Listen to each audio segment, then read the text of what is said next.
ഇപ്പോൾ നിങ്ങൾ ഈ വീഡിയോ കണ്ടുകൊണ്ടിരിക്കുന്നത് ചിലപ്പോൾ ഒരു സാംസങ് ഫോണിലായിരിക്കും, അല്ലെങ്കിൽ നിങ്ങളുടെ വീട്ടിലെ ടിവിയോ ഫ്രിഡ്ജോ സാംസങ്ങിൻ്റേതായിരിക്കും.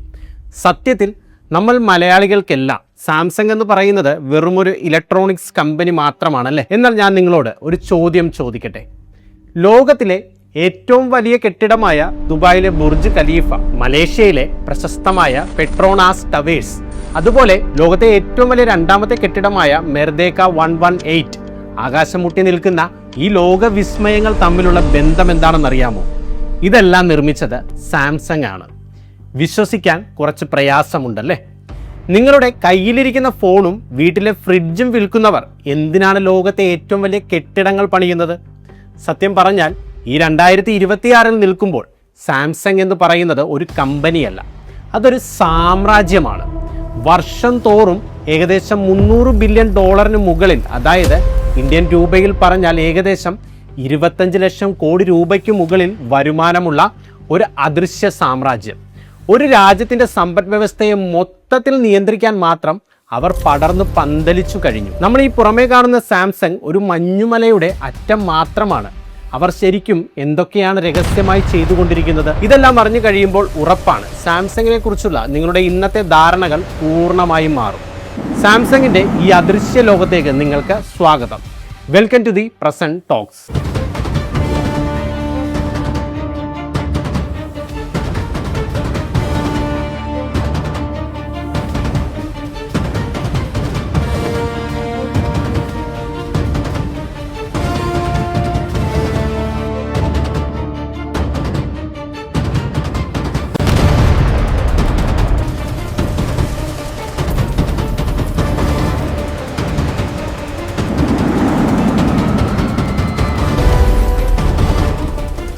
$25 ലക്ഷം കോടി രൂപയുടെ ഈ സാമ്രാജ്യം എങ്ങനെയാണ് തുടങ്ങിയത് എന്നറിയാമോ? ഏതെങ്കിലും വലിയ അമേരിക്കൻ ടെക്നോളജി ലാബിലാണോ? അല്ല. അതിനായി നമ്മൾ കുറച്ച് പുറകോട്ട് പോകണം. കൃത്യമായി പറഞ്ഞാൽ 1938 ലോകം മുഴുവൻ വലിയൊരു സാമ്പത്തിക തകർച്ചയിൽ നട്ടം തിരിയുന്ന കാലം. പോരാത്തതിന് രണ്ടാം ലോക മഹായുദ്ധത്തിൻ്റെ കാർമേഘങ്ങൾ ഉരുണ്ടുകൂടുന്നു. ആകെ ഇരുളടഞ്ഞ ആ ഒരു സമയത്ത് ദക്ഷിണ കൊറിയയിലെ ഡേഗു എന്നൊരു ചെറിയ പട്ടണത്തിൽ ലീ ബ്യൂങ് ചൂൽ എന്നൊരു സാധാരണക്കാരൻ ഒരു ചെറിയ കട തുടങ്ങുന്നു. പേര് സാംസങ് സങ്കോയ്. ആകെ ഉണ്ടായിരുന്നത് വെറും 40 ജോലിക്കാർ മാത്രം. ഇന്ന് ലോകത്തെ ഏറ്റവും മികച്ച ഫോണുകളും സ്മാർട്ട് ടിവികളും വിൽക്കുന്ന സാംസങ് അന്ന് എന്താണ് വിറ്റിരുന്നതെന്ന് അറിയാമോ? കേട്ടാൽ നിങ്ങൾ ശരിക്കും ചിരിച്ചു പോകും. പച്ചക്കറിയും ഉണക്കമീനും, പിന്നെ അവർ തന്നെ സ്വന്തമായി ഉണ്ടാക്കിയ കുറച്ച് നൂഡിൽസും. അതെ, നിങ്ങൾ കേട്ടത് സത്യമാണ്. ഇന്ന് ഈ ലോകം മുഴുവൻ അടക്കി ഭരിക്കുന്ന സാംസങ്ങിൻ്റെ യഥാർത്ഥ തുടക്കം കുറിച്ചത് ഉണക്കമീനും നൂഡിൽസും വിറ്റുകൊണ്ടാണ്. പക്ഷേ ലീ ബ്യൂങ് ചൂൽ അവിടെ നിൽക്കാൻ തയ്യാറായിരുന്നില്ല. അദ്ദേഹത്തിന് വലിയ സ്വപ്നങ്ങൾ ഉണ്ടായിരുന്നു. അവിടുന്ന് പതിയെ അവർ പഞ്ചസാര നിർമ്മാണത്തിലേക്കും പിന്നീട് കമ്പിളി വ്യവസായത്തിലേക്കും ചുവടുമാറ്റി.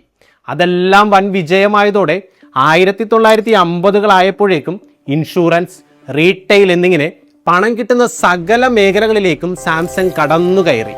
ഒരു സാധാരണ പലചരക്ക് കടയിൽ നിന്ന് കൊറിയയിലെ ഏറ്റവും വലിയ സാമ്പത്തിക ശക്തിയിലേക്കുള്ള യാത്ര ശരിക്കും അവിടെ തുടങ്ങുകയായിരുന്നു. എന്നാൽ ഒരു നിമിഷം, ഇതൊരു സാധാരണ കമ്പനിയുടെ വിജയകഥയാണെന്ന് കരുതി വീഡിയോ സ്കിപ്പ് ചെയ്യാൻ വരട്ടെ. കാരണം അന്ന് ഉണക്കമീൻ വിറ്റു നടന്ന ഇതേ കമ്പനിയാണ് പിന്നീട് രാജ്യ അതിർത്തികളിൽ കാവൽ നിൽക്കുന്ന മിലിറ്ററി റോബോട്ടുകളും മാരകമായ യുദ്ധ ടാങ്കുകളും നിർമ്മിച്ചത്. വെറുമൊരു മൊബൈൽ കമ്പനി എന്നതിലുപരി സാംസങ് ഒളിപ്പിച്ചു വെച്ചിരുന്ന അദൃശ്യമായ രഹസ്യ ലോകത്തേക്കാണ് നമ്മൾ ഇനി കടക്കുന്നത്. സ്കിപ്പ് ചെയ്യാതെ തുടർന്നും കാണുക. പലചരക്കും ഇൻഷുറൻസും വിറ്റ് ലാഭമുണ്ടാക്കിയ ആ കമ്പനി അവിടെ കൊണ്ടൊന്നും തൃപ്തരായിരുന്നില്ല. കാരണം അവർ എപ്പോഴും ഭാവിയിലേക്കാണ് നോക്കിയിരുന്നത്. 1960കളുടെ അവസാനത്തോടെ ലോകം മുഴുവൻ ടെക്നോളജിയുടെ പുതിയൊരു യുഗത്തിലേക്ക് കടക്കാൻ പോവുകയാണെന്ന് അവർ മുൻകൂട്ടി കണ്ടു. അങ്ങനെ സാംസങ്ങിൻ്റെ ചരിത്രത്തിലെ തന്നെ ഏറ്റവും വലിയ ഗെയിം ചേഞ്ചറിന് അവിടെ തുടക്കം കുറിച്ചു. അതാണ് സാംസങ് ഇലക്ട്രോണിക്സ്. തുടക്കം വളരെ ചെറുതായിരുന്നു. 1970 അവർ തങ്ങളുടെ ആദ്യത്തെ ഇലക്ട്രോണിക് ഉൽപ്പന്നം പുറത്തിറക്കുന്നത്. ഇന്നത്തെ പോലെ വലിയ സ്മാർട്ട് ടി വി ഒന്നുമല്ല, വെറുമൊരു 12 inch black and white TV. പക്ഷേ അതൊരു തുടക്കം മാത്രമായിരുന്നു. അവിടെ നിന്നും സാംസങ് കുതിച്ചത് റോക്കറ്റ് വേഗത്തിലാണ്. ഒന്ന് ആലോചിച്ച് നോക്കൂ. ഇന്ന് നമ്മൾ ഉപയോഗിക്കുന്ന വിൻഡോസ് കമ്പ്യൂട്ടറുകൾ, വിൻഡോസ് PCs ലോകത്ത് സാധാരണമാകുന്നതിനും കൃത്യം 2 വർഷം മുൻപ് അതായത് 1983 തന്നെ സാംസങ് അവരുടെ ആദ്യത്തെ കമ്പ്യൂട്ടർ വിപണിയിൽ ഇറക്കിയിരുന്നു. My new computer going to be outdated in 6 months? Not with the new Samsung Note Master. Its unique CPU can be easily replaced, so you can keep updating and stop worrying.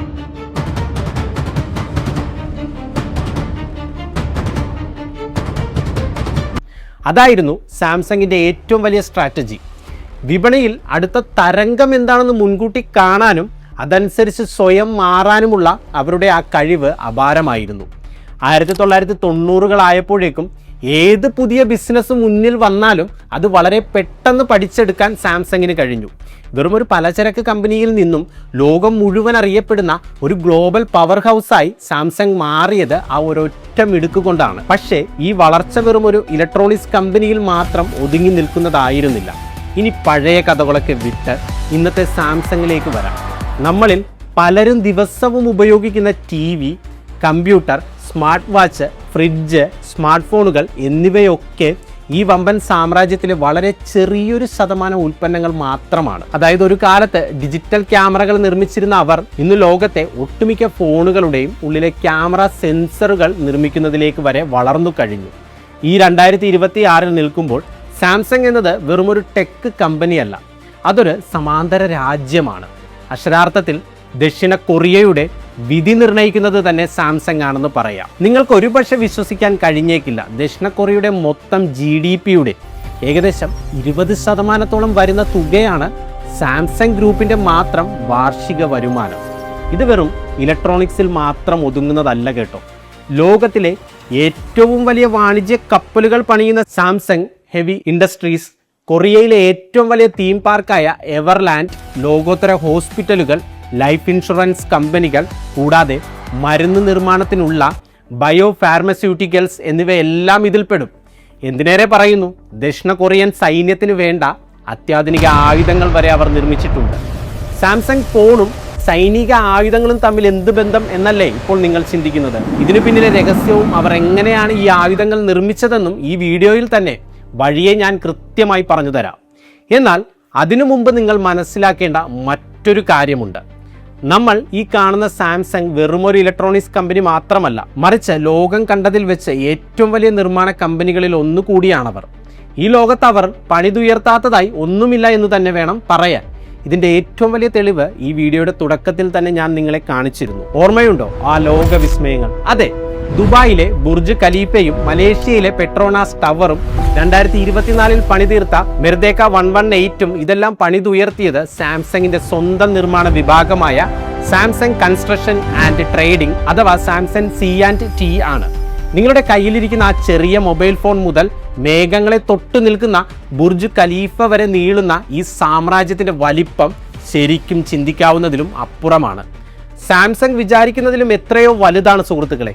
ഇനി പറയൂ, Samsung വെറും ഒരു smart phone company മാത്രമാണോ? തീർച്ചയായുമല്ല. എന്നാൽ സാംസങ്ങിൻ്റെ അമ്പരപ്പിക്കുന്ന കഥകൾ ഇവിടെ തീരുന്നില്ല. ഒരുപക്ഷെ നമ്മൾ ദിവസവും കാണുന്ന അവരുടെ ലോഗോയ്ക്ക് പിന്നിൽ പോലും വലിയൊരു രഹസ്യം ഒളിഞ്ഞിരിപ്പുണ്ട് എന്ന് പറഞ്ഞാൽ വിശ്വസിക്കുമോ? സാംസങ് എന്ന വാക്ക് നമ്മൾ ഇത്രയധികം കേട്ടിട്ടുണ്ടെങ്കിലും ആ പേരിൻ്റെ യഥാർത്ഥ അർത്ഥം എന്താണെന്ന് നിങ്ങൾ എപ്പോഴെങ്കിലും ചിന്തിച്ചിട്ടുണ്ടോ? കൊറിയൻ ഭാഷയിൽ സാം എന്നാൽ 3, സങ് എന്നാൽ നക്ഷത്രങ്ങൾ, അതായത് 3 നക്ഷത്രങ്ങൾ, 3 സ്റ്റാർസ് എന്നാണ് സാംസങ് എന്ന പേരിന്റെ അർത്ഥം. നക്ഷത്രങ്ങൾ എപ്പോഴും അനശ്വരതയും പ്രകാശത്തെയുമാണല്ലോ സൂചിപ്പിക്കുന്നത്. ഭാവിയിൽ അതിവിശാലവും കരുത്തുറ്റതും എന്നും നിലനിൽക്കുന്നതുമായ വലിയൊരു സാമ്രാജ്യമായി തൻ്റെ കമ്പനി മാറണമെന്ന അതിയായ ആഗ്രഹത്തോടെയാണ് അതിൻ്റെ സ്ഥാപകൻ ഈ പേര് നൽകിയത്. എന്തായാലും അദ്ദേഹത്തിൻ്റെ ആ സ്വപ്നം ഇന്ന് സത്യമായി എന്ന് നമുക്കറിയാം. ഇനി നിങ്ങൾക്ക് എല്ലാവർക്കും സുപരിചിതമായ സാംസങ്ങിൻ്റെ ആ നീല ലോഗോയിലേക്ക് ഒന്ന് സൂക്ഷിച്ചു നോക്കൂ. അതിൽ ആദ്യത്തെ അക്ഷരമായ S, അവസാനത്തെ അക്ഷരമായ G എന്നിവ നിൽക്കുന്ന ഭാഗത്ത് ആ നീല നിറത്തിലുള്ള ഓവൽ ഷേപ്പിന് ചെറിയൊരു വിടവുള്ളതായി നിങ്ങൾക്ക് കാണാൻ കഴിയും. ആ അക്ഷരങ്ങൾ അതിൻ്റെ ബോർഡർ മുറിച്ച് കടന്നാണ് നിൽക്കുന്നത്. ഇത് ലോഗോ ഡിസൈൻ ചെയ്തയാൾക്ക് പറ്റിയ വെറുമൊരു അബദ്ധമല്ല, ഇതിനകത്തും വലിയൊരു അർത്ഥമുണ്ട്. ലോകത്തോടുള്ള കമ്പനിയുടെ തുറന്ന സമീപനത്തെയും യാതൊരു അതിരുകളുമില്ലാത്ത തടസ്സങ്ങളുമില്ലാത്ത ആശയവിനിമയത്തെയുമാണ് ആ വിടവുകൾ സൂചിപ്പിക്കുന്നത്. ഒരു ബോർഡറുകൾക്കും ഞങ്ങളെ തടുത്തു നിർത്താനാകില്ല എന്ന സാംസങ്ങിൻ്റെ ആത്മവിശ്വാസം കൂടിയാണ് ഈ കാണുന്ന ലോഗോ. എന്നാൽ ഈ ആത്മവിശ്വാസം വെറും വാക്കുകളിൽ മാത്രം ഒതുങ്ങുന്നതായിരുന്നില്ല. സ്മാർട്ട് ഫോൺ ലോകത്തെ തങ്ങളുടെ ഏറ്റവും വലിയ ശത്രുവായ സാക്ഷാൽ ആപ്പിളിൻ്റെ ഹൃദയമിടിപ്പ് വരെ നിയന്ത്രിക്കാൻ മാത്രം സാംസങ് വളർന്നത് എങ്ങനെയാണെന്ന് കേട്ടാൽ നിങ്ങൾ ശരിക്കും ഞെട്ടും. നമുക്കെല്ലാവർക്കും അറിയാം, ആപ്പിളും സാംസങ്ങും തമ്മിലാണ് സ്മാർട്ട് ഫോൺ ലോകത്തെ ഏറ്റവും വലിയ യുദ്ധം നടക്കുന്നതെന്ന്. എന്നാൽ ആപ്പിൾ ആരാധകരെ പോലും ഞെട്ടിക്കുന്ന ഒരു പരസ്യമായ രഹസ്യമുണ്ട്. 2007 ലോകത്തെ മാറ്റിമറിച്ചുകൊണ്ട് സ്റ്റീവ് ജോബ്സ് ആദ്യത്തെ ഐഫോൺ പുറത്തിറക്കിയപ്പോൾ ആ ഫോണിന് കരുത്ത് പകർന്ന മെമ്മറി ചിപ്പുകൾ നിർമ്മിച്ചു നൽകിയത് സാക്ഷാൽ സാംസങ് ആയിരുന്നു. സത്യത്തിൽ 1993 ലോകത്തിൽ ഏറ്റവും കൂടുതൽ മെമ്മറി ചിപ്പുകൾ നിർമ്മിക്കുന്നത് സാംസങ് ഇലക്ട്രോണിക്സ് ആണ്. അതൊരു ചെറിയ കാര്യമല്ല. ഒരു സമയത്ത് മൊബൈൽ ഫോണുകളിൽ ഉപയോഗിക്കുന്ന ഏറ്റവും മികച്ച അമോലെഡ് ഡിസ്പ്ലേകളുടെ 98% നിർമ്മിച്ചിരുന്നത് സാംസങ് ആയിരുന്നു. അതായത് നിങ്ങൾ ഏത് ബ്രാൻഡ് ഫോൺ വാങ്ങിയാലും അതിലെ സ്ക്രീനോ ചിപ്പോ സാംസങ്ങിൻ്റെ ഫാക്ടറിയിൽ നിന്നാകാൻ വലിയ സാധ്യതയുണ്ടായിരുന്നു. 2011 ലോകത്തെ ഏറ്റവും വലിയ സ്മാർട്ട് ഫോൺ നിർമ്മാതാക്കൾ എന്ന കിരീടം സാംസങ് ആദ്യമായി ചൂടുന്നത്. ഇന്ന് 2026 എത്തി നിൽക്കുമ്പോഴും ഫോൾഡബിൾ ഫോണുകളുടെ വിപ്ലവത്തിലൂടെയും അത്യാധുനിക ഗാലക്സി AI-യിലൂടെയും ആ സ്മാർട്ട് ഫോൺ രാജാവ് എന്ന പദവിയിൽ അവർ തന്നെ തുടരുകയാണ്. ഇനി സ്മാർട്ട് ഫോൺ മാത്രമല്ല, ഈ 2026 അവർ ലോക ചരിത്രത്തിൽ തന്നെ ഏറ്റവും വലിയ മറ്റൊരു റെക്കോർഡ് കൂടി സ്വന്തമാക്കിയിരിക്കുകയാണ്. വിപണിയിൽ എത്രയെത്ര വലിയ മാറ്റങ്ങൾ വന്നിട്ടും തുടർച്ചയായ 20 വർഷം ലോകത്തെ 1-ാം നമ്പർ TV ബ്രാൻഡ് എന്ന ആർക്കും തകർക്കാനാവാത്ത റെക്കോർഡാണ് അവർ സ്വന്തമാക്കിയത്. കൂടാതെ എല്ലാ വർഷവും നടക്കുന്ന ലോകത്തെ ഏറ്റവും വലിയ ടെക് ഇവൻ്റായ CES-ൽ മികച്ച ഇന്നോവേഷനുള്ള അവാർഡുകൾ സാംസങ് അടിച്ചുകൊണ്ടു പോകുന്നത് ഇന്ന് പതിവ് കാഴ്ചയാണ്. തുടർച്ചയായി ഇത്രയും കാലം അവർ നിലനിർത്തുന്ന ഈ 1-ാം സ്ഥാനത്തിൻ്റെ രഹസ്യം എന്താണെന്നറിയാമോ? അതിനുള്ള ഉത്തരം സാംസങ് ഇറക്കുന്ന പ്രീമിയം ഫോണുകളായ ഗാലക്സി S സീരീസിലെ ആ S എന്ന ഒറ്റ അക്ഷരത്തിലുണ്ട്. എന്താണെന്നല്ലേ? സൂപ്പർ സ്മാർട്ട് എന്നാണ് അതിൻ്റെ അർത്ഥം. അവർ ഈ സ്മാർട്ട്നെസ് വെറുതെ പേരിൽ മാത്രം നിലനിർത്തുന്നതല്ല. തങ്ങളുടെ സാങ്കേതിക വിദ്യകൾ എപ്പോഴും ബാക്കിയുള്ളവരെക്കാൾ ഒരു പടി മുന്നിലായിരിക്കാൻ അവർ ഒഴുക്കുന്ന പണത്തിൻ്റെ കണക്ക് കേട്ടാൽ നിങ്ങളുടെ തല കറങ്ങും. 2014 സാംസങ് ഗവേഷണങ്ങൾക്കായി ചിലവാക്കിയത് $4 ബില്യൺ ആയിരുന്നു. അന്നത് വലിയൊരു തുകയായിരുന്നുവെങ്കിൽ ഇന്നത് കേവലം പഴയൊരു കണക്ക് മാത്രമാണ്. ഈ 2026 ഏറ്റവും പുതിയ റിപ്പോർട്ടുകൾ പ്രകാരം ഓരോ വർഷവും $20 ബില്യൺ മുകളിലാണ്. അതായത് ഏകദേശം 1.5 ലക്ഷം കോടിയിലധികം രൂപ അവർ പുതിയ ടെക്നോളജികൾ വികസിപ്പിക്കാനായി മാത്രം ചിലവാക്കുന്നത്. ഇനി ഈ കമ്പനിയിലെ ജോലിക്കാരുടെ എണ്ണം കൂടി കേട്ടാൽ നിങ്ങൾ ശരിക്കും ഞെട്ടും. സാംസങ് ഗ്രൂപ്പിന് കീഴിൽ ലോകമെമ്പാടുമായി ഏകദേശം 5 ലക്ഷത്തോളം ജീവനക്കാരുണ്ട്. ഇതിൻ്റെ വലിപ്പം കൃത്യമായി മനസ്സിലാക്കണമെങ്കിൽ ഇങ്ങനെ ചിന്തിക്കുക. ലോകത്തെ വമ്പന്മാരായ ആപ്പിൾ, ഗൂഗിൾ എന്നീ കമ്പനികളുടെ മൊത്തം ജോലിക്കാരുടെ എണ്ണം ഒന്നിച്ചു കൂട്ടിയാൽ പോലും സാംസങ്ങിൻ്റെ അത്രയും എത്തില്ല. ഇനി തികച്ചും വ്യത്യസ്തമായ ഒരു ചെറിയ ബോണസ് ഫാക്ട് കൂടി കേട്ടോളൂ. 1995 ഫൂബു എന്ന അമേരിക്കൻ ക്ലോത്തിംഗ് ബ്രാൻഡ് വലിയ സാമ്പത്തിക തകർച്ച നേരിട്ട് പൂട്ടാൻ പോയ സമയത്ത് ആരും ചോദിക്കാതെ സാംസങ് അവർക്ക് $2 മില്യൺ നിക്ഷേപം നൽകി സഹായിച്ചു. ആ ഒരൊറ്റ സഹായം കൊണ്ട് കരകയറിയ ആ കമ്പനി പിന്നീട് ലോകമെമ്പാടുമായി ഉണ്ടാക്കിയ സെയിൽസ് $6 ബില്യൺ മുകളിലാണ്. ഇതൊക്കെ കേൾക്കുമ്പോൾ നിങ്ങളുടെ മനസ്സിൽ സ്വാഭാവികമായും ഒരു ചോദ്യം വരും. ശരിക്കും എത്രത്തോളം വലുതാണ് ഈ സാംസങ്? ഈ ലോകത്ത് അവരെക്കാൾ വലിയ കമ്പനികൾ വേറെ ഇല്ലേ? നമുക്ക് കുറച്ച് പഴയൊരു കണക്ക് വെച്ചൊന്ന് താരതമ്യം ചെയ്തു നോക്കാം. 2014 സാംസങ് ഉണ്ടാക്കിയ വാർഷിക വരുമാനം $305 ബില്യൺ ആയിരുന്നു. ഈ തുക എത്രത്തോളം വലുതാണെന്ന് മനസ്സിലാകണമെങ്കിൽ അന്നത്തെ അവരുടെ എതിരാളികളുടെ അവസ്ഥ കൂടി നമ്മളൊന്ന് അറിയണം. ആപ്പിൾ എന്ന വമ്പൻ കമ്പനി ആ വർഷം ഉണ്ടാക്കിയ വരുമാനം $183 മില്യൺ സാക്ഷാൽ ഗൂഗിൾ ഉണ്ടാക്കിയത് വെറും $66 ബില്യൺ മാത്രമായിരുന്നു. അതായത് ഇവർ രണ്ടുപേരും കൂടി വിചാരിച്ചാൽ പോലും അന്ന് സാംസങ്ങിൻ്റെ തോളൊപ്പം എത്താൻ കഴിഞ്ഞിരുന്നില്ല. എങ്ങനെയാണ് സാംസങ് ഇത്രയും ഭീമമായ പണം ഒറ്റയ്ക്കുണ്ടാക്കുന്നത്? അതിനുള്ള ഉത്തരം അവരുടെ ബിസിനസ് ഘടനയിലാണ്. സത്യത്തിൽ സാംസങ് എന്നത് ഒരൊറ്റ കമ്പനിയല്ല സുഹൃത്തുക്കളെ.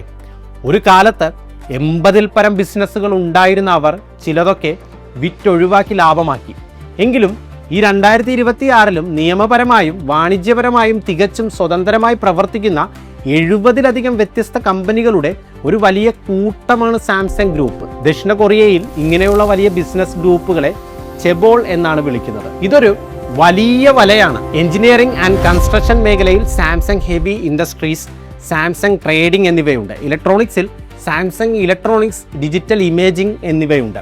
ഇനി പണമിടപാടുകളിലേക്ക് വന്നാൽ Samsung life insurance, Samsung securities എന്നിങ്ങനെ അവിശ്വസനീയമായ രീതിയിൽ സകല മേഖലകളെയും അവർ നിയന്ത്രിക്കുന്നു.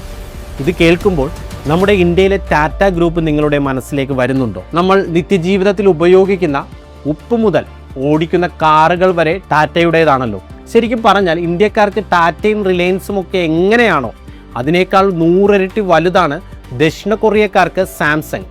ചുരുക്കത്തിൽ പറഞ്ഞാൽ ദക്ഷിണ കൊറിയയിലെ ഒരു പൗരന് ജനനം മുതൽ മരണം വരെ സാംസങ്ങിന്റെ ഉൽപ്പന്നങ്ങളോ സേവനങ്ങളോ ഉപയോഗിക്കാതെ ജീവിക്കാൻ കഴിയില്ല എന്നതാണ് സത്യം. സാധാരണക്കാരുടെ ജീവിതത്തിൽ മാത്രമല്ല, ലോകത്തെ വൻകിട വാണിജ്യ മേഖലകളിലും സാംസങ്ങിന്റെ ഈ അദൃശ്യ സാന്നിധ്യം നമുക്ക് കാണാൻ കഴിയും. വൻകിട സ്റ്റാർട്ടപ്പുകളിൽ വെഞ്ചർ ഇൻവെസ്റ്റ്മെന്റുകൾ, ഫിനാൻസ്, കെമിക്കൽ വ്യവസായങ്ങൾ എന്നിവയൊക്കെ ഇവരുടെ സാമ്രാജ്യത്തിന്റെ മറ്റൊരു മുഖമാണ്. ഇതിനു പുറമെ ഫാഷൻ ലോകത്ത് തിളങ്ങി നിൽക്കുന്ന ചെയിൽ ഇൻഡസ്ട്രീസ് എന്ന വമ്പൻ മാർക്കറ്റിംഗ് കമ്പനിയും സാംസങ്ങിന്റെ സ്വന്തമാണ്.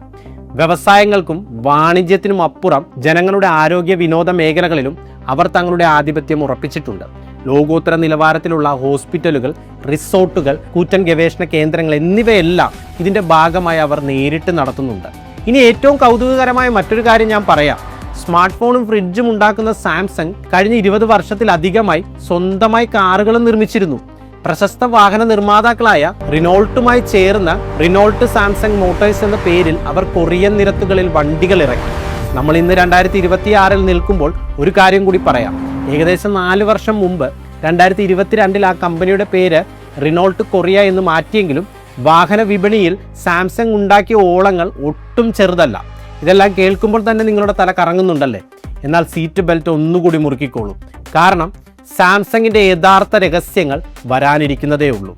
നിങ്ങളുടെ കയ്യിലിരിക്കുന്ന സ്മാർട്ട് ഫോൺ നിർമ്മിച്ച അതേ കമ്പനി തന്നെ ലോകത്തെ ഏറ്റവും മാരകമായ ആയുധങ്ങൾ നിർമ്മിച്ചിരുന്നു എന്ന് പറഞ്ഞാൽ നിങ്ങൾ വിശ്വസിക്കുമോ? അതെ, ലോകത്തെ വിസ്മയിപ്പിച്ച ബുർജ് ഖലീഫ പണിത അതേ കൈകൾ കൊണ്ട് സാംസങ് യുദ്ധോപകരണങ്ങളും നിർമ്മിച്ചിട്ടുണ്ട്. അവരുടെ സാംസങ് ടെക്വിൻ എന്ന വിഭാഗം വഴിയായിരുന്നു ഈ ഞെട്ടിക്കുന്ന സൈനിക മുന്നേറ്റങ്ങൾ. ലോകത്തിലെ ഏറ്റവും അപകടം പിടിച്ച അതിർത്തിയായ ഉത്തര ദക്ഷിണ കൊറിയൻ ബോർഡറിൽ DMZ-ൽ മനുഷ്യർക്ക് പകരം കാവൽ നിൽക്കുന്ന അതിമാരകമായ ആയുധങ്ങൾ ഘടിപ്പിച്ച മിലിറ്ററി റോബോട്ടുകളെ SGR-A1 നിർമ്മിച്ചത് സാംസങ് ആണ്. അതുമാത്രമല്ല, ശത്രുക്കളുടെ പേടി സ്വപ്നമായ K9 തണ്ടർ എന്ന കൂറ്റൻ പീരങ്കി ടാങ്കുകളും, എന്തിനേറെ പറയുന്നു, വിമാനങ്ങളിൽ ഉപയോഗിക്കുന്ന ജെറ്റ് എഞ്ചിനുകൾ വരെ അവർ നിർമ്മിച്ചിട്ടുണ്ട്. പക്ഷേ ഇവിടെയാണ് സാംസങ്ങിൻ്റെ യഥാർത്ഥ ബിസിനസ് ബുദ്ധി നമ്മൾ കാണേണ്ടത്. ലോകം മുഴുവൻ ടെക്നോളജിയിലേക്ക് മാറുകയാണെന്ന് മനസ്സിലാക്കിയ അവർ 2015 തങ്ങളുടെ ഇലക്ട്രോണിക്സ് മേഖലയിൽ മാത്രം കൂടുതൽ ശ്രദ്ധ കേന്ദ്രീകരിക്കാൻ തീരുമാനിച്ചു. അതോടെ ഈ പ്രതിരോധ രാസ വ്യവസായങ്ങൾ മുഴുവനായി ഹാൻവാ എന്ന മറ്റൊരു കമ്പനിക്ക് അവർ വിറ്റു കാശാക്കി. എപ്പോൾ ഒരു ബിസിനസ്സിലേക്ക് ഇറങ്ങണം, എപ്പോൾ അത് വിറ്റ് ലാഭം ഉണ്ടാക്കണമെന്ന കൃത്യമായ ധാരണയാണ് സാംസങ്ങിനെ എക്കാലത്തും ഒന്നാമതായി നിർത്തുന്നത്. ഇനി നമുക്ക് യുദ്ധക്കളത്തിൽ നിന്നും കടലിലേക്ക് പോകാം. മനുഷ്യ ചരിത്രത്തിൽ തന്നെ നിർമ്മിക്കപ്പെട്ടിട്ടുള്ളതിൽ വെച്ച് ഏറ്റവും വലിയ ചില കപ്പലുകൾ പിറന്നത് എവിടെ നിന്നാണെന്ന് അറിയാമോ? സാംസങ് ഹെവി ഇൻഡസ്ട്രീസിൽ നിന്ന്. ഏകദേശം 40 കോടി ചതുരശ്ര അടി വിസ്തീർണമുള്ള ഒരു വമ്പൻ ഫെസിലിറ്റിയാണ് അവർക്കുള്ളത്. സത്യം പറഞ്ഞാൽ ഇതൊരു സാധാരണ കപ്പൽ പോലെയല്ല. അക്ഷരാർത്ഥത്തിൽ കടലിലൂടെ ഒഴുകി നടക്കുന്ന നഗരങ്ങൾ എന്ന് തന്നെ ഈ കൂറ്റൻ കപ്പലുകളെ വിളിക്കാം. ചിന്തിച്ചു നോക്കൂ, ഇത്രയുമൊക്കെ വലിയ കാര്യങ്ങൾ ചെയ്യുന്ന കമ്പനിക്ക് തങ്ങളുടെ ജോലിക്കാർക്കും ജനങ്ങൾക്കും കുറച്ചു നേരം റിലാക്സ് ചെയ്യാൻ അവർ എന്ത് ചെയ്യും? അവർ അതിനും ഒരു വഴി കണ്ടെത്തി. ദക്ഷിണ കൊറിയയിലെ ഏറ്റവും വലിയ തീം പാർക്കായ എവർലാൻഡ് നിർമ്മിച്ച് നടത്തുന്നത് സാക്ഷാൽ സാംസങ് ആണ്. കൊറിയയിലെ ഏറ്റവും വലിയ മൃഗശാലയും ലോകത്തിലെ തന്നെ ഏറ്റവും വലിയ റോളർ കോസ്റ്ററുകളിൽ ഒന്നും സ്ഥിതി ചെയ്യുന്നത് ഈ സാംസങ്ങിൻ്റെ സ്വന്തം പാർക്കിലാണ്. ചിപ്പ് ഉണ്ടാക്കുന്ന കമ്പനി കപ്പലുണ്ടാക്കുന്നു, ഫോൺ ഉണ്ടാക്കുന്നവർ ടാങ്ക് ഉണ്ടാക്കുന്നു, ഇനി ഒടുവിൽ തീം പാർക്കും. സാംസങ് എന്ന ഈ മെട്രിക്സിനുള്ളിൽ ഇനിയും എന്തൊക്കെയാണ് ഒളിഞ്ഞിരിക്കുന്നത്? കപ്പലും ടാങ്കും തീം പാർക്കും ഒക്കെ നടത്തുന്ന ഈ കമ്പനികളുടെ ഓഫീസ് എങ്ങനെയുള്ളതായിരിക്കും എന്ന് നിങ്ങൾ ചിന്തിച്ചിട്ടുണ്ടോ? സാധാരണ ഒരു കമ്പനിയുടെ ഹെഡ് ക്വാർട്ടേഴ്സ് എന്ന് പറയുമ്പോൾ നമ്മുടെയൊക്കെ മനസ്സിൽ വരുന്നത് 1-2 വലിയ ബിൽഡിങ്ങുകളായിരിക്കുമല്ലോ. എന്നാൽ സാംസങ്ങിൻ്റേത് അങ്ങനെയല്ല. ദക്ഷിണ കൊറിയൻ തലസ്ഥാനമായ സിയോളിൽ സാംസങ്ങിന് മാത്രമായി ഒരൊറ്റ നഗരം തന്നെയുണ്ട്, സാംസങ് ടൗൺ. അതെ, സാംസങ് ടൗൺ എന്ന് വിളിക്കപ്പെടുന്ന ഈ വലിയ IT പാർക്കിലാണ് അവരുടെ ലോകമെമ്പാടുമുള്ള പ്രധാന ഓപ്പറേഷനുകളെല്ലാം നിയന്ത്രിക്കുന്നത്. ഇവിടെ വെറും ഇലക്ട്രോണിക്സ് മാത്രമല്ല ഉള്ളത്. നമ്മൾ നേരത്തെ പറഞ്ഞതുപോലെ സാംസങ്ങിന് സ്വന്തമായി വസ്ത്രനിർമ്മാണ ബ്രാൻഡുകളുണ്ട്. ഡ്രോണുകൾ, അത്യാധുനിക റോബോട്ടിക്സ്, 3D പ്രിൻറ്റിംഗ് എന്നിവയെക്കുറിച്ച് പഠിക്കാൻ വേണ്ടി മാത്രം കോടിക്കണക്കിന് ഡോളർ മുടക്കി നിർമ്മിച്ച അതിവിശാലമായ രഹസ്യ റിസർച്ച് ലാബുകളും ഈ നഗരത്തിലുണ്ട്. സാംസങ്ങിൻ്റെ മൊബൈൽ ഡിവിഷൻ്റെ കീഴിൽ തികച്ചും സ്വതന്ത്രമായി പ്രവർത്തിക്കുന്ന ഈ റിസർച്ച് ലാബുകളാണ് ശരിക്കും സാംസങ്ങിൻ്റെ യഥാർത്ഥ തലച്ചോറ്. വർഷങ്ങൾക്ക് മുൻപ് ലോകത്ത് ആദ്യമായി മൊബൈൽ ഉപയോഗിച്ച് പ്രവർത്തിപ്പിക്കാവുന്ന ഗിയർ VR ഇറക്കി വെർച്വൽ റിയാലിറ്റിയുടെ സാധ്യതകൾ ലോകത്തിന് കാണിച്ചു തന്നത് സാംസങ് ആയിരുന്നു എന്ന് പറഞ്ഞാൽ നിങ്ങൾ വിശ്വസിക്കുമോ? അതെ, അവരായിരുന്നു തുടക്കക്കാർ. എന്നാൽ ഇന്ന് 2026 എത്തി നിൽക്കുമ്പോൾ സാംസങ്ങിൻ്റെ ഫോക്കസ് പൂർണ്ണമായി മാറിയിരിക്കുകയാണ്. ഇന്ന് ഗാലക്സി AI, അവർ സ്വന്തമായി നിർമ്മിച്ച സാംസങ് ഗോസ് എന്നീ അത്യാധുനിക ആർട്ടിഫിഷ്യൽ ഇൻ്റലിജൻസ് സാങ്കേതിക വിദ്യകളിലൂടെ അവർ പുതിയൊരു വിപ്ലവം തന്നെ സൃഷ്ടിക്കുകയാണ്. അതിന് ഏറ്റവും മികച്ച ഉദാഹരണമാണ് മനുഷ്യരെ പോലെ പെരുമാറുന്ന അവരുടെ സ്മാർട്ട് ഹോം റോബോട്ടായ ബാലി. കൂടാതെ സാക്ഷാൽ ഗൂഗിളും ക്വാൽകോമുമായി ചേർന്ന് ലോകത്തെ ഞെട്ടിക്കാൻ പോകുന്ന ഏറ്റവും പുതിയ സ്പെഷ്യൽ കമ്പ്യൂട്ടിംഗ് XR ഹെഡ്സെറ്റുകൾ കൂടി പുറത്തിറക്കാൻ തയ്യാറെടുക്കുകയാണ്. സാംസങ് അവർ എപ്പോഴും ഭാവിയിലേക്കാണ് നോക്കുന്നത്. ഇപ്പോൾ നിങ്ങൾക്ക് ഒരു കാര്യം കൃത്യമായി മനസ്സിലായി കാണും. സാംസങ് എന്നത് വെറുമൊരു സ്മാർട്ട് ഫോണോ ഫ്രിഡ്ജോ ഉണ്ടാക്കുന്ന കമ്പനിയല്ല. അക്ഷരാർത്ഥത്തിൽ അവർ ചെയ്യാത്തതായി ഈ ലോകത്തൊന്നുമില്ല. എൻ്റെ ഇത്രയും നാളത്തെ അനുഭവത്തിൽ ഒരൊറ്റ കുടക്കീഴിൽ ഇത്രയധികം വിഭിന്നമായ ബിസിനസ്സുകൾ വിജയകരമായി ചെയ്യുന്ന മറ്റൊരു കമ്പനിയെ ഞാൻ ഇതുവരെ കണ്ടിട്ടില്ല. ഇതൊരു സാംസങ് ഫാൻ ബോയ് ആയിട്ട് പറയുന്നതല്ല കേട്ടോ, മറിച്ച് ഈ കമ്പനിയുടെ വലിപ്പം കണ്ട് ശരിക്കും അത്ഭുതപ്പെട്ടു പോവുകയാണ്. സ്മാർട്ട് ഫോൺ വിപണി അടക്കി ഭരിക്കുന്ന അതേ കമ്പനി തന്നെ യുദ്ധ ടാങ്കുകൾ ഉണ്ടാക്കുന്നു, ലോകത്തെ ഏറ്റവും വലിയ കപ്പലുകൾ പണിയുന്നു, ബുർജ് ഖലീഫ നിർമ്മിക്കുന്നു, തീം പാർക്കും ഇൻഷുറൻസ് കമ്പനികളും നടത്തുന്നു. ശരിക്കും അവിശ്വസനീയമാണ്. എന്നാൽ പണം സമ്പാദിക്കാൻ മാത്രമല്ല അവർക്ക് അറിയാവുന്നത്. സാംസങ്ങിൻ്റെ കീഴിലുള്ള നിരവധി ആശുപത്രികൾക്കും മെഡിക്കൽ റിസർച്ച് സെൻ്ററുകൾക്കുമായി തികച്ചും സൗജന്യ ചികിത്സ നൽകുന്നതിന് വേണ്ടി മാത്രം ഓരോ വർഷവും ഏകദേശം $100 മില്യൺ, അതായത് ഏകദേശം 800 കോടിയിലധികം രൂപയാണ് സാംസങ് സംഭാവന ചെയ്യുന്നത്. പണമുണ്ടാക്കുന്നതിനോടൊപ്പം അത് സമൂഹത്തിന് തിരികെ നൽകാനും അവർ മറക്കുന്നില്ല. ചുരുക്കത്തിൽ പറഞ്ഞാൽ ഏത് പുതിയ മേഖല കണ്ടാലും അതിലേക്ക് ഇറങ്ങിച്ചെല്ലാൻ സാംസങ്ങിന് യാതൊരു മടിയുമില്ല. അവിടെ അവർ കാര്യങ്ങൾ പഠിക്കും, സ്വന്തം അനുഭവങ്ങളിലൂടെ അത് മെച്ചപ്പെടുത്തും, ഒടുവിൽ ആ വിപണിയുടെ തന്നെ രാജാവായി അവർ മാറും. സാംസങ് ഇലക്ട്രോണിക്സും അവരുടെ വീട്ടാവശ്യങ്ങൾക്കുള്ള ഉൽപ്പന്നങ്ങളും മാത്രമേ നമ്മളിൽ പലർക്കും അറിയാമായിരുന്നുള്ളൂ. എന്നാൽ പുറമേ കാണാത്ത എത്ര വലിയൊരു ഭീമനാണ് സാംസങ് എന്നത് ഇപ്പോൾ നിങ്ങൾക്കറിയാം. ചിന്തിക്കുമ്പോൾ തന്നെ വല്ലാത്തൊരു അത്ഭുതമാണ്. 1938 പച്ചക്കറിയും ഉണക്കമീനും സ്വന്തമായി ഉണ്ടാക്കിയ നൂഡിൽസും വിൽക്കാൻ ഒരു മനുഷ്യൻ തുടങ്ങിയ ഒരു കൊച്ചു കടയാണ് ഇന്ന് ലോകം മുഴുവൻ അടക്കി ഭരിക്കുന്ന സാംസങ് സാമ്രാജ്യമായി മാറിയത്. അതുകൊണ്ട് അടുത്ത തവണ നിങ്ങളുടെ കയ്യിലുള്ള ആ സാംസങ് ഫോണിലേക്ക് നോക്കുമ്പോൾ ഉറപ്പായും നിങ്ങളുടെ മനസ്സിലേക്ക് ഓടിയെത്തുന്നത് കേവലം ഒരു ഇലക്ട്രോണിക്സ് കമ്പനി മാത്രമായിരിക്കരുത്, മറിച്ച് സമുദ്രങ്ങൾ താണ്ടുന്ന കപ്പലുകളും മേഘങ്ങളെ തൊടുന്ന കെട്ടിടങ്ങളും നിർമ്മിച്ച ആ വലിയ സാമ്രാജ്യമായിരിക്കും. അവരെക്കുറിച്ചുള്ള ശരിയായ വലിപ്പം മനസ്സിലാക്കി കഴിഞ്ഞാൽ പിന്നെ ആ ബ്രാൻഡിനെ നമ്മൾ വേറൊരു രീതിയിൽ കാണുകയും. സത്യം പറയാലോ, ഈ വീഡിയോയ്ക്ക് വേണ്ടി റിസർച്ച് ചെയ്തപ്പോഴാണ് സാംസങ് ഇത്രയധികം വിഭിന്നമായ മേഖലകളിൽ പടർന്നു പന്തലിച്ച ഒരു ഭീകരനാണെന്ന് ഞാനും തിരിച്ചറിയുന്നത്. എനിക്ക് കിട്ടിയ ആ ഒരു അറിവും അത്ഭുതവും അതേപടി നിങ്ങളിലേക്ക് എത്തിക്കാൻ കഴിഞ്ഞു എന്ന് ഞാൻ വിശ്വസിക്കുന്നു. സാംസങ്ങിനെ കുറിച്ച് നമ്മൾ ഇന്ന് സംസാരിച്ച കാര്യങ്ങളിൽ ഏത് ഫാക്റ്റാണ് നിങ്ങളെ ഏറ്റവും കൂടുതൽ ഞെട്ടിച്ചത്? നിങ്ങളുടെ അഭിപ്രായങ്ങൾ താഴെ കമൻറ്റ് ബോക്സിൽ അറിയിക്കാൻ മറക്കരുത് കേട്ടോ. ഈ വീഡിയോ നിങ്ങൾക്ക് പുതിയൊരു അറിവ് നൽകിയെങ്കിൽ തീർച്ചയായും ആ ലൈക്ക് ബട്ടൺ ഒന്ന് അമർത്തുക. അതുപോലെ സാംസങ് ഫോണോ ടിവിയോ ഒക്കെ ഉപയോഗിക്കുന്ന നിങ്ങളുടെ കൂട്ടുകാർക്കും കുടുംബാംഗങ്ങൾക്കും ഇതൊന്ന് ഷെയർ ചെയ്ത് കൊടുക്കുക. അവരും അറിയട്ടെ ഈ കാണാപ്പുറങ്ങൾ. ഇതുപോലുള്ള വേറിട്ട അറിവുകൾക്കും ശാസ്ത്ര സാങ്കേതിക വാർത്തകൾക്കുമായി നമ്മുടെ ഈ ചാനൽ സബ്സ്ക്രൈബ് ചെയ്യാനും മറക്കരുത്. മറ്റൊരു കിടിലൻ വിഷയവുമായി നമുക്ക് അടുത്ത വീഡിയോയിൽ വീണ്ടും കാണാം.